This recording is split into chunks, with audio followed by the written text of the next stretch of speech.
For nearly 3 weeks, Jody Wilson-Raybould has stayed relatively silent about a controversy swirling around her. Tomorrow, the former cabinet minister will finally speak at length. That's after the Prime Minister issued a waiver allowing her to tell the House of Commons Justice Committee about her conversations with him and his office relating to the SNC-Lavalin criminal case. Justin Trudeau has denied that Wilson-Raybould was inappropriately pressured to intervene in the case, but tomorrow we will hear her side. Quebec Liberal MP Anthony Housefather chairs the House Justice Committee, and he joins me now from the foyer of the House of Commons. Hi, Mr. Housefather. Nice to see you. Thank you for your time. Thank you for having me, Vashi. You've said that you'll give Ms. Wilson-Raybould the half hour that she's asked for the opening statement. How much time will you give committee members to get answers to their questions? Well, I think the first thing is that outside of our normal practices, we've agreed to give her the 30 minutes because we believe she needs to be able to tell her story completely. And then after that, we have a motion that has 2 standard rounds of questions from committee members. So that's almost an hour. And then the committee members have the discretion to decide to extend it if they would like. So you haven't ruled that out? Because I'm asking, of course, because Ms. Wilson-Raybould in herself asking for the 30 minutes for the opening statement also made a point to say that she would stay as long as needed to answer whatever questions MPs had. Are you willing to extend the committee beyond that 5:15 ending? Well, I think that's very much appreciated that Ms. Wilson-Raybould is willing to do that, and it will be up to committee members how many rounds of questions they want to do. I'm just the chair, but they're the masters of their own destiny, and they'll decide at that point.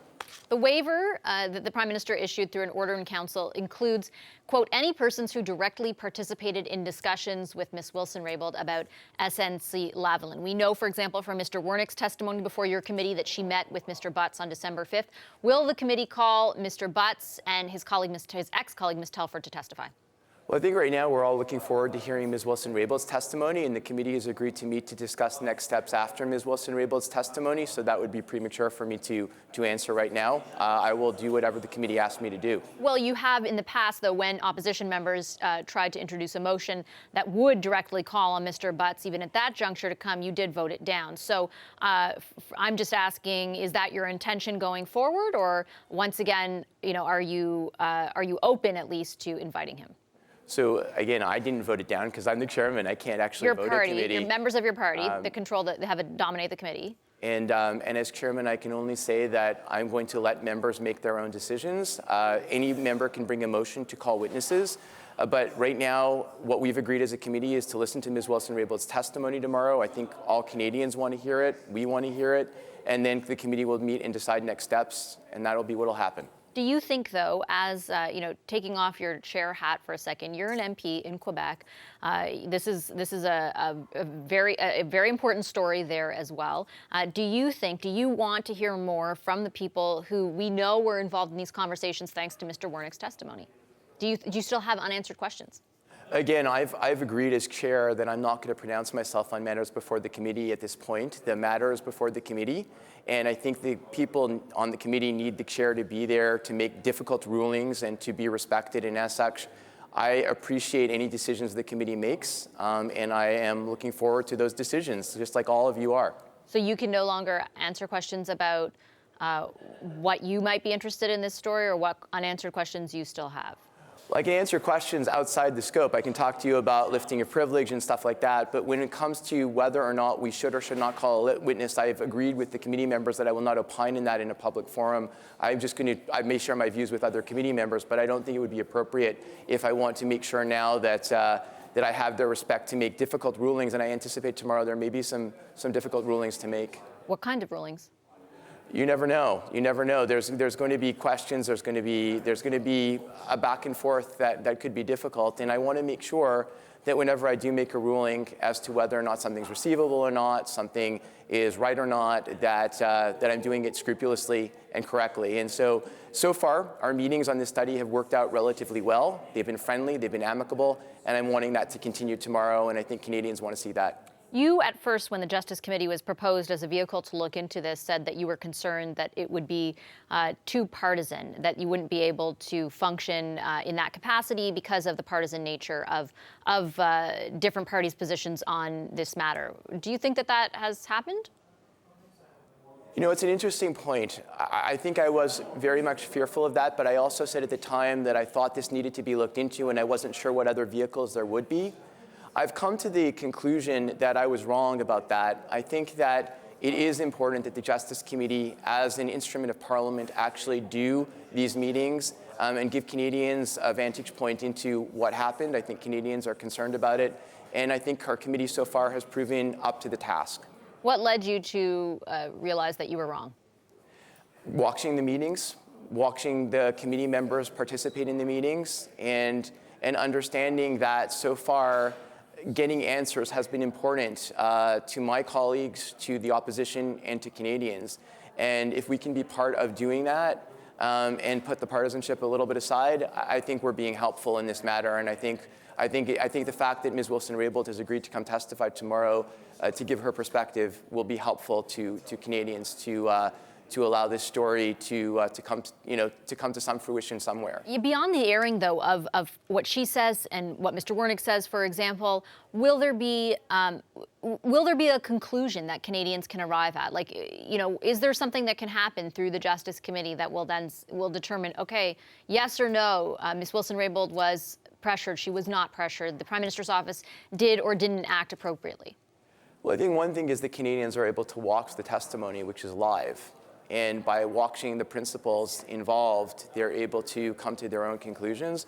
But whether or not the committee itself reaches conclusions, I think that's all part of next steps that the committee has agreed to discuss after Ms. Wilson-Raybould testifies. Are you open to the Prime Minister testifying before the committee? Again, as I stated, I'm not going to talk about what will happen after tomorrow. That'll be up to the members, and I will try to make sure to guide them fairly on anything that they want to take up. Do you think it's a good idea to hear from every person who has been named in these allegations? Should Canadians hear from them? I think what the committee has decided is that they first want to hear from Ms. Wilson-Raybould. They want to hear. Well, the Liberal members of the committee decided that, to be fair. Well, I think all committee members wanted to hear from Ms. Wilson-Raybould. I don't think it's only the Liberal members. No, but they didn't say that they wanted to hear from her and then decide whether to hear from everyone else. There was a list of 9 witnesses that the opposition put forward to hear from initially. I understand, but as chair, my role is to reflect the decisions of the committee, and that was the decision of the committee, that we would hear from her and we would decide on next steps. And I think that committee members are open to discussing those next steps after we hear what she has to say. Okay, thank you so much, Mr. Housefather. I appreciate your time. Pleasure, Vashi. Thank you. Sir, what's your reaction to the Globe and Mail story today, please? I don't have any comment. And were you pressured by PMO, ma'am? Anyone in PMO? Were you pressured by the Prime Minister's office? Still working with my lawyer. I'm still in discussions with my counsel about the various privileges and confidences that I have. I understand fully that Canadians want to know the truth and want transparency. Privilege and confidentiality are not mine to waive, and I hope that I have the opportunity to speak my truth. That is about all we've heard from Jody Wilson-Raybould since the SNC-Lavalin controversy was first reported by the Globe and Mail. Tomorrow, we will hear directly from the former Justice Minister about the allegations of inappropriate pressure over the SNC-Lavalin criminal case. Will tomorrow's hearing bring any more clarity to the controversy? Time for the Power Panel to weigh in. In Vancouver, former Conservative Cabinet Minister Stockwell Day. In Toronto, Supriya Dwivedi, host of Global News Radio's Toronto 640 AM morning show. And here with me in studio, political commentator and former NDP MP Françoise Boivin and CBC polls analyst Eric Grenier. Hi, everyone. Nice to see you. Hello. Supriya, I'll start with you. We were just saying in the break how we've been speculating about this moment for about 3 weeks, but what kind of big questions do you think need to be answered with this testimony tomorrow?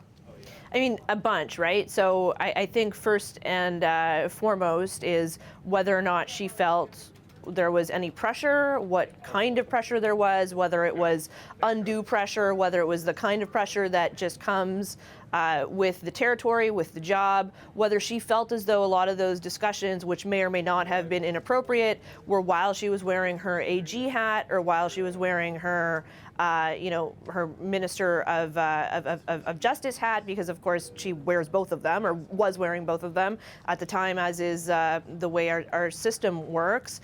And as well, if there were any, if she confirms that there was any, undue pressure, then the question does remain. So why did you then not resign on the spot? What did you bring up to cabinet behind closed doors, because of course we know that the way our system of government works is that either all of cabinet has confidence or they basically don't. And if she did feel as though she could no longer serve in that cabinet, then she should have pieced out, much in the way that, like in Mean Girls, Gretchen Wieners starts to hate Regina George and has to back out eventually, right? And that's just this. I don't mean to sully the good nature of our politics, but that's sort of the way it works. And so all of these questions have to be answered. I think none of them thus far have really been answered. We have been speculating on a lot of it, and depending on where you stand on this issue, either the testimony from the clerk last week either confirmed everything, and this just confirmed like oh my gosh, so the Globe story was completely confirmed. There was all sorts of pressure, or it was a bit of a nothing burger. So of course we need to hear her side of things to sort of clear the air. Stockwell, what are you listening for tomorrow? Well, I think the most basic question that everybody will be listening to is, from the point of view of Jody Wilson-Raybould, did the Prime Minister inappropriately, or any of his people inappropriately, pressure her? That, I mean, all the other, there's good questions about rule of law and all these various important niceties of law, but that is going to be it. And it's the build-up to this is huge, quite frankly. They could probably sell tickets outside. But remember, remember the huge build-up when Mike Duffy was finally going to testify relative to spending and possible interference by the Prime Minister, and everybody said, this is it, the government will now fall, Prime Minister will be crushed, it will be all over. And in fact, it kind of diffused, and that didn't happen. So tomorrow I think is going to be a real watershed moment, and we're going to see if she gives the impression that the Prime Minister, as a man, did not understand that when she said no, she meant no. If that's the sense it gets across, that's going to be very bad for him. If he really did inappropriately try to stop a criminal proceeding against a corporate entity, if she comes out even hinting that, it's very bad for him. But anything less than that, this will still go on for a while, but in the public mind, this will fade away. And to be fair, he has denied any allegations of undue or inappropriate. Correct. That's why I said if. That's quite right. Yeah. Françoise? And I think that's why Jody Wilson-Raybould talks a lot about her truth, because for me, it's always the truth. But for Jody Wilson-Raybould, she talks about her truth. So how she did perceive the events that unfolded. If I have a suggestion, I won't add to the questions already posed by my colleagues, but the fact that she received 30 minutes to address the committee, having sat on numerous committees during my political career, and Stockwell probably the same, although he was more important, he was a minister and then whatever. Never more important than you. So we all know it's rare that one witness will take 30 minutes to introduce their raison d'être at the committee hearing. And she asked for that, to be clear. She asked for that, so I'm pretty sure she didn't ask for 30 minutes just to give 2 minutes of discussion. So I do foresee that it's going to be pretty interesting. I'm hoping. You have a right to hope in life, and I'm hoping that we will finally maybe understand a bit more. Some expert touched it in some of the things I read on the matter. Some legal mind way smarter than I could be on the specific, but about the role of Minister of Justice versus the Attorney General part of her job. Yeah, like so, what kind of conversations can exactly, they have, and are was lawful? It the Attorney General that got pressured, the undue pressure? Was it the Minister of Justice being part of the cabinet? Is it, what's the role of PMO? Will she be, because when, again, I go back to what she wrote, first when she was moved to Veterans Affairs, and then when she decided to leave cabinet, and she said some very important things in those two pieces that she wrote. And will she detail it a bit more? What does she find wrong with the system right now? And when did she start thinking that that was wrong with the system and maybe not totally legal, or is just an incomfort? And if it's just something very benign, why is it such a drama right now? That's why I suspect it's going to be more profound than that. And I do hope that we all gain from that information and make our government and our politics a bit more intelligent in this country. Let's talk about the stakes a bit, Eric, because there have been some polls done in and around this period of time in which this story has been going on, about 3 weeks. What are they telling us? Well, we have seen that it is having an impact on the Liberal support. The Conservatives have moved ahead of the Liberals in our poll tracker, and now we've seen 3 different polls done in the last week and a half or so that have shown that kind of movement. So it is having an impact. So I think that there is a lot riding on what happens tomorrow at the committee. And I guess what we're just waiting to see is what role is she going to be playing in this? Do we know if she is going to be going is she going to be going very much against the government and the Prime Minister and the story he's said, or if she is going to go in some other way that maybe muddies the waters a little bit? Are we going to get the same conversations, the same facts, just with a different perception of what those conversations felt like? And so maybe we don't learn too much actually tomorrow. Maybe we do. Maybe she says something that's different, or she says what actually was said to her by by the Prime Minister, by the clerk, by Jerry Butts, or is it that we had this conversation and I felt it was inappropriate?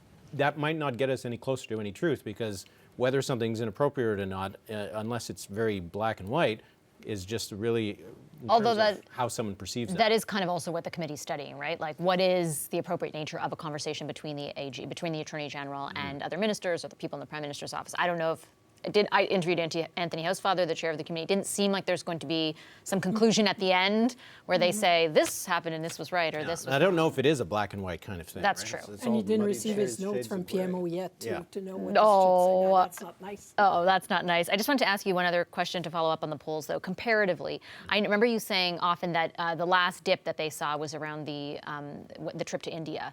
How does this compare to that? It's starting out in the same way. I think it's a bit too early now to know whether it's going to go any further, because it is just now, we're now in just really the first week or so since we're starting to see this impact on the numbers. So we'll have to wait and see if it'll go down even further. Right now we have it at about a 2-point gap for the Conservatives right now, which is more or less a toss-up at this stage. It's just really whether it's going to continue to sap Liberal strength, or is this sort of reaching the limit of what is going to move the dial in terms of whether people believe the Prime Minister or are willing to give him the benefit of the doubt on this one.